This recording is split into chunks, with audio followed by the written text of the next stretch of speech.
All right, so John comes here for our third video. We're going to be going over pummeling, introducing the underhook, and explaining how it relates to head position. So I'm here with my training partner, Dave. So we're going to start on this position. So occasionally you will be able to win the underhook fight, the second layer of defense, without head position, in which case it's going to look something like this, where you almost like throw an underhook in to gain position, but you sacrifice the head position. So it looks something along like this, where you come in for your underhook. Now, I've won the second fight here, but the head position battle, Dave is winning here. He's got head position on me. Now, with this underhook, I can use some of those drills we went over in the previous video to help me gain position through here. So you can duck your head, come underneath. Now there, boom. Now I've moved into a great underhook position, and it's time for me to start looking to open up my opponent. So,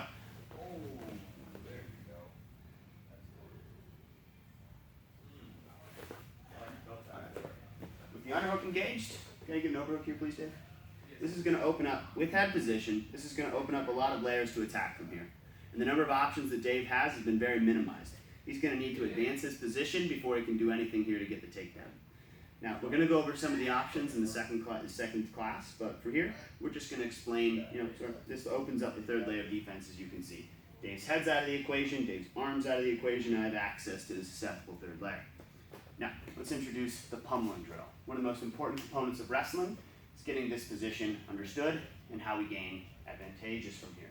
So, we're in here with Dave. This is our pummel position. You can see he has an underhook, I have an underhook, he has an overhook, I have an overhook. Our feet are in the same position. This is a very similar position to 50-50. We both have as much as the other has. So, big drill here that a lot of people are going to show you is the pummeling drill. One thing I dislike about how a lot of people show it is they just sit here, they exchange underhooks, overhooks without moving their feet. So make sure you get that underhook. So here, it's just underhook, overhook, right through here. Now, there's nothing bad about this drill, but it's definitely leaving out a big part of this. Every time we go for an underhook, we want to support it with our leg and our hip driving through. So I have a more dominant position here. Dave is going to step up his leg on his underhook side. Step that foot in there. Now we both have a good position here. Now, as I dig this underhook, we're going to disengage and then re-engage, making sure to step the leg underneath our underhook. Coming back.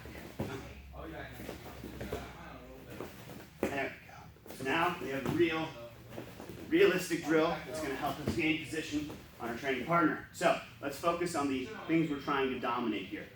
One of the most important components you can have here is shoulder positioning on your training partner. If Dave bends at his hips and gets real low and his shoulder up in my chest, he's gained a big advantage over me. He can start looking to set up throws and start weaseling in this other underhook, coming to a lot of good positions. I'm in trouble if I start losing the shoulder position. So, as we go through this pummeling drill, keep that conscious. And remember, we don't want to bend this way to gain shoulder position. Our hips are out of position. We need to keep everything in line and make sure that we lower with our hip level. So, as we go through another round of the pummeling drill, we're both trying to get our shoulder low and in position there. Whoever gets their shoulder lower than the other is in a better position. But this isn't going to be good here. As I'm out of position, Dave's just going to grab my head. So, lowering your shoulder position with your hips. Second, another component to this is going to be what we're doing with our head. We want to make sure that the space between our ear and our shoulder is closed off and possibly even making head contact with our training partner. So we continue again with this drill, maybe clunking heads a few times.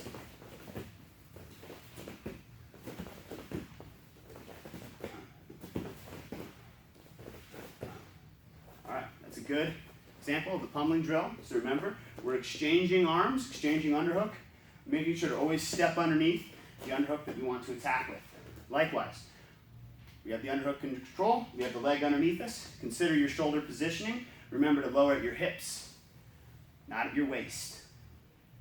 And finally, we want to make sure that we're cutting off our head position. This is going to be our initial tool for breaking the pummel drill and starting to look for an advantageous position on this area, because both of us have the same thing. So I call this Reed's counterbreaker. This is how he shows an example of getting through the pummeling drill. So what I'm going to do on my overhook side, I step up my far leg to the outside.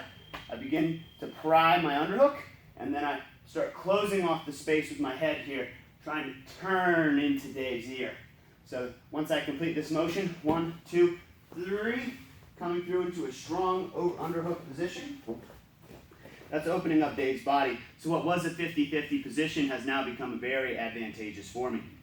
So another thing I want to mention in this part of the video is how vitally important it is, especially in a grappling match, that we use this overhook here. If Dave does not use an overhook against me and leaves his hand wandering in the wind, I can very easily shuck him by, take his back. In wrestling, this is bad, but in jiu-jitsu, this can start getting much, much worse.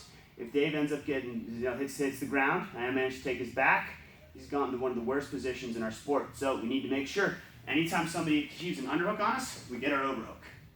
So if Dave were to get a tight underhook in on me, I would come through, get my overhook, hand right by his pec, trying to drive my elbow to my hip.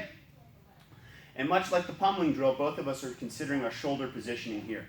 If I can get my shoulder lower down and over top of his, controlling, that means I'm in the advantage. If Dave can get his shoulder up higher and above mine, he's in the advantage. So that's the big gist of the fight with the underhooks. I thoroughly enjoy them. I think it's one of the best ways to break the second layer of defense and start working into your opponent's hips.